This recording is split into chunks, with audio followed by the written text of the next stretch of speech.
I know in the last video I said there were 6 logos, but funny story, there's actually 7.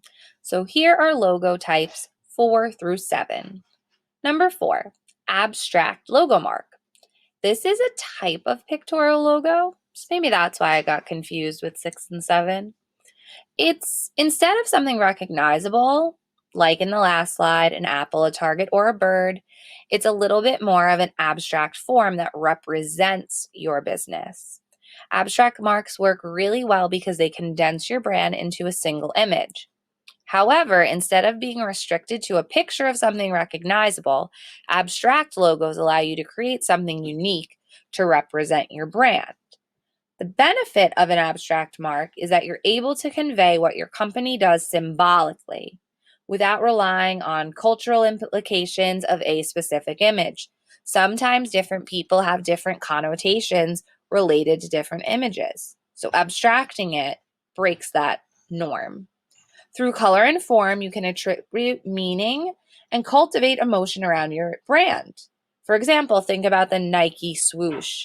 It implies movement and freedom. Mascots, one of my favorite logo types. Colorful, sometimes cartoonish, and always fun. It's a great way to create your very own brand spokesperson or spokes-character. Here, you can see the difference in different type of mascots. KFC has the Colonel, who is a human, but in a cartoon form. Mr. Peanut and the Kool-Aid Man. Oh yeah. Don't judge me. A mascot is a simply illustrated character that represents your company. Imagine them as an ambassador for your brand or your business. These mascots are pretty famous, and mascots are great for companies that want to create a wholesome atmosphere appealing to families and children.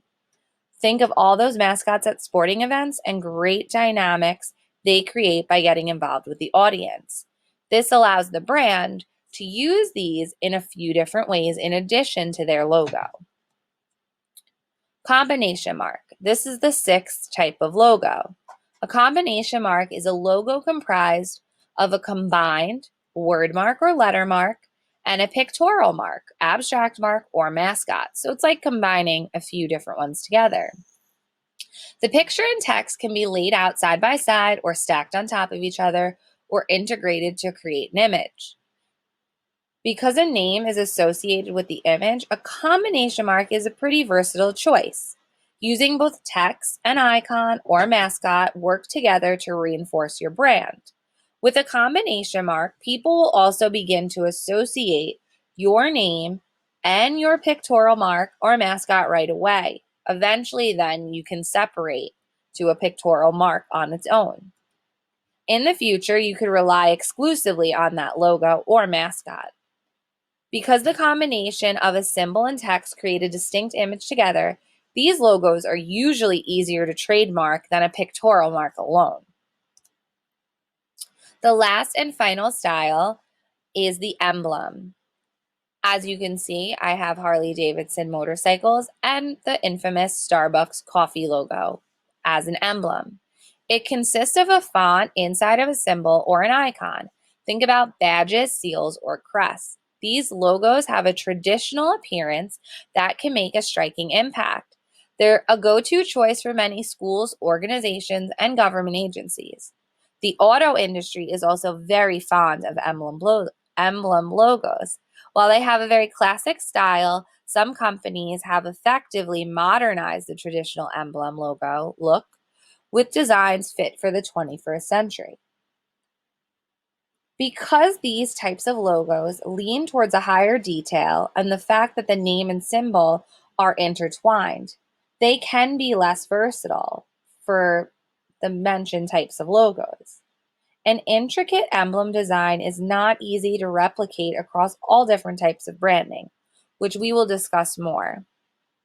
For business cards, a busy emblem may be difficult to shrink down and quite hard to read. And if you're planning on embroidering this type of logo on hats or shirts, it really does cause a problem. You have to be really creative and create a design that is more on the simple side or it won't be possible. So as a rule, when designing an emblem logo, your design should be uncomplicated and you'll walk away with a strong, bold look that will make the consumer happy and look quite professional. For today's assignment, similar to last remote assignment, you will find online or in print using magazines, newspapers, etc., the 4, not 3 logos that I spoke about today. These can be well known or not as popular. Try not to use the examples that I shared with you in this presentation. The 4 logos that I am looking for you to research today and get examples of are the abstract logo mark, mascot, combination mark, and emblem. Glue each of the 4 logos into your sketchbook. Under each logo, answer the following. What do you like about the logo and what do you dislike? You can include more than one example. The more you research, the better. If you really want to get fancy, you can include one logo you like and one logo you dislike. This isn't mandatory, but it's another option.